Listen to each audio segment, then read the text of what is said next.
कश्मीर के बडगाम में एक पवित्र दरगाह है जो 15वीं शताब्दी के सूफी संत शेख नूरुद्दीन नूरानी की दरगाह है। नाम है चरार शरीफ।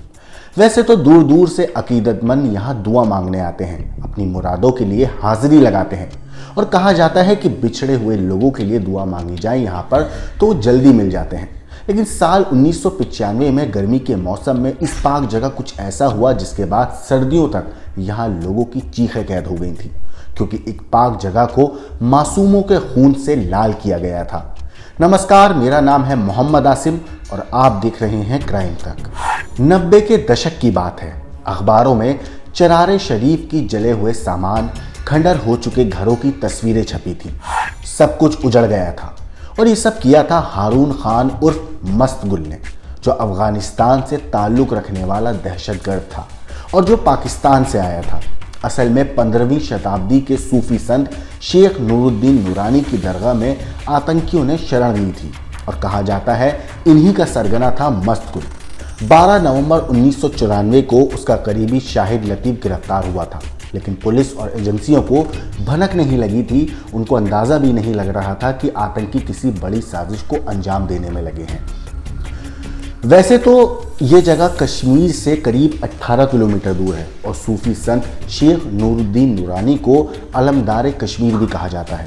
लेकिन इस जगह ऐसी हैवानियत को पाकिस्तानी आतंकियों ने अंजाम दिया कि उसने ना सिर्फ अमन चैन में खलल डाली, बल्कि घाटी को नफरत की आग में झुलसा दिया था। कहा जाता है कि मस्त गुल जब सर्दियों में 700 साल पुराने धर्मस्थल आया था, तब सालाना उर्स काफ़ी प्रसिद्ध हुआ करता था। गुल और उसके लड़ाकों ने स्थानीय आतंकियों के साथ मिलकर लोगों में ये भरोसा पैदा किया था कि वो हर हाल में दरगाह की सुरक्षा करेगा। उसके साथ आए आतंकियों में कुछ काफ़ी पढ़े लिखे भी थे। इनमें से एक कराची यूनिवर्सिटी का टॉपर केमिकल इंजीनियर भी था। धीरे धीरे पूरा इलाका आतंकियों का गढ़ बनता जा रहा था, तनाव बढ़ने लगा था और फिर 8 दिसंबर 1994 को सेना ने चरार में ऑपरेशन की अनुमति दी गई। सेना को अनुमति मिलने के बाद 2 जनवरी को बीएसएफ ने ऊंची पहाड़ियों पर लोकेशन लेनी शुरू कर दी और फिर 1 फरवरी को आईबी ने सीक्रेट नोट भेजा जिसमें लिखा था कि चरार मार्केट में 125 विदेशी घूम रहे हैं। 10 दिन में दूसरी रिपोर्ट थी। इससे पहले 21 जनवरी को आईबी ने सूचना दी थी कि टाउन में कई पाकिस्तानी और अफगानी आतंकी मौजूद हैं। ऐसे में केंद्र सरकार फौरन एक्शन चाहती थी, लेकिन राजभवन ने वक्त लिया।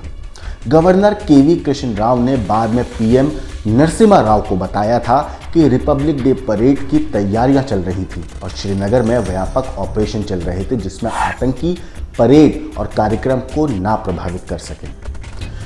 फिर 22 फरवरी को सेना ने गवर्नर को नोट भेजा। इधर लेफ्टिनेंट जनरल एम.ए. जाकी ने राज्य के डीआईजी सीआईडी से संपर्क किया, लेकिन तब तक देरी होती गई और फिर 8 मार्च को बीएसएफ की एक टुकड़ी पर चरार के पास अटैक होता है। आर्मी को पता था कि मस्त गुल हिजबुल मुजाहिदीन के संपर्क में है। पाकिस्तान में बैठे आकाओं से मस्त गुल की बातचीत भी ट्रेस की गई थी। चरार कस्बे को 4 बीएसएफ कंपनियों ने घेर रखा था। रणनीति ऐसी थी कि आतंकियों पर मानसिक दबाव बनाया जाए और उन्हें घेर कर थका दिया जाए, लेकिन रणनीति यहाँ फेल हो गई। मार्च में आतंकियों से इलाका छोड़ने को कहा गया। वैसे रिपोर्ट्स के मुताबिक कहा जाता है कि उन्हें पाकिस्तान के सुपुर्द कर दिया जाएगा, ये भी उनसे कहा गया था, लेकिन आतंकी नहीं गए। इसके बाद 19 मार्च को धारा 144 लगा दी गई।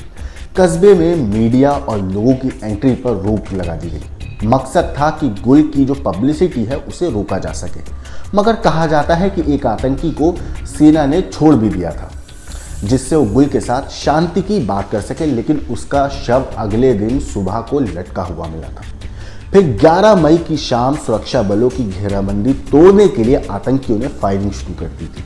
कहते हैं कि अगली सुबह दहशतगर्दों ने दरगाह में आग भी लगा दी थी। देवदार की लकड़ी से बनी 700 साल पुरानी दरगाह धू धू कर जलने लगी थी और फिर देखते ही देखते पूरा कस्बा जलकर तबाह हो गया।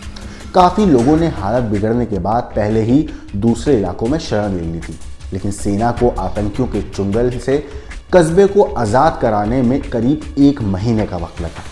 25 आतंकी मारे भी गए, लेकिन मस्त गुल जो था वो भाग निकला था। काफ़ी वक्त तक वो गायब रहा। कभी कश्मीर में आतंकियों के पोस्टर बॉय रहे मस्त गुल को बाद में हिजबुल ने ही विलन घोषित कर दिया था, उसे निकाल दिया गया। फिर 2001 में हिजबुल मुजाहिदीन ने उससे नाता तोड़ दिया। कहा जाता है कि जब मस्त गुल चरारे शरीफ में आया था तो कई लोगों ने जश्न मनाया था, लेकिन जब लौटा तो पूरा कस्बा शमशान बन चुका था। लोग जब अपनों को खोजने लगे थे आग लगने के बाद, तो उन्हें सिर्फ जली हुई लाशें मिली थी।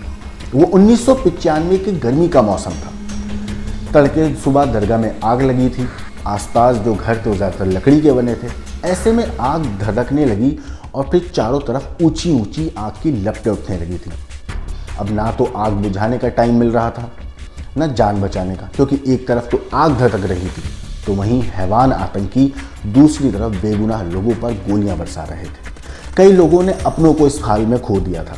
वैसे कई मीडिया रिपोर्ट्स में कहा गया है कि पश्तो बोलने वाला ये मस्त गुल पाकिस्तानी सेना में पहले मेजर था, और ये भी कोई आश्चर्य की बात नहीं है कि उसने वहां आग लगाने के बाद, मतलब दरगाह में आग लगाने के बाद सावधानी से शहर से भागने की प्लानिंग भी बनाई थी।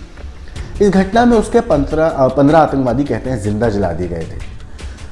भारतीय सेना आग बुझाने की कोशिश में थी क्योंकि आग से आम लोगों को भी खतरा था। सेना ने मजगुल को थका देने की जो रणनीति बनाई थी उससे एक ही जगह घेर कर रखा था, मगर तब तक कई घर भी जल गए थे। खबर जंगल में आग की तरह फैल गई थी। लोगों के फोन बज रहे थे और चरारे शरीफ के प्रति लोग चिंता दिखा रहे थे। अधिकारियों को आश्चर्य था कि दूसरे धर्मों के लोग भी दरगाह के लिए फोन कर रहे थे। अब इस दरगाह की अकीदत हर धर्म के लोगों में थी। इस दरगाह की अहमियत न सिर्फ मुसलमानों में थी बल्कि हर धर्म के लोग इस दरगाह को पवित्र मानते थे, इसलिए वो लोग फ़ोन कर रहे थे। वैसे कोई हैरत की बात नहीं है कि मजगुल और पाकिस्तान के कश्मीरी प्रबंधकों ने इस तीर्थस्थल को इसलिए चुना था ताकि भारतीय आतंकवाद विरोधी बलों की रणनीति फेल कर दी जाए। रणनीतिक तौर पर पाकिस्तान ने एक तीर से दो शिकार करने की कोशिश की थी। इसकी सोच थी कि दरगाह को जलाने के खिलाफ कश्मीर आग की लपटों में घिर जाएगा, बाद में लोग इसके बारे में भूल जाएंगे। कई साल के बाद अफगान आतंकवादी चमन गुल ने विकिलीक्स को बताया था कि मजगुल पाकिस्तानी सेना में सेवारत मेजर भी था। वो कश्मीर में युद्ध छेड़ने के अलावा पाकिस्तानी युवाओं को कट्टरपंथी बनाना चाहता था। शुरुआती सालों में पाकिस्तान समर्थक हिजबुल मुजाहिदीन ने कश्मीरियों को उस दरगाह में जाने से रोका भी था। वहाँ पर प्रसिद्ध उर्स मेला ना होने से स्थानीय लोग भी दुखी थे, मगर अब चरारे शरीफ दरगाह का पुनर्निर्माण किया गया है और ये एक भव्य इमारत है। मजगुल और पाकिस्तान कुछ भी कर लें, लेकिन सूफी संतों के प्रति कश्मीरियों की श्रद्धा की भावना को कभी नहीं मार सकते हैं। इस स्टोरी के बारे में आपका क्या कहना है, आपका क्या सोचना है, हमें कमेंट करके ज़रूर बताइएगा। और कभी कश्मीर जाने का मौका लगे तो इस दरगाह पे आप भी ज़रूर जाइए।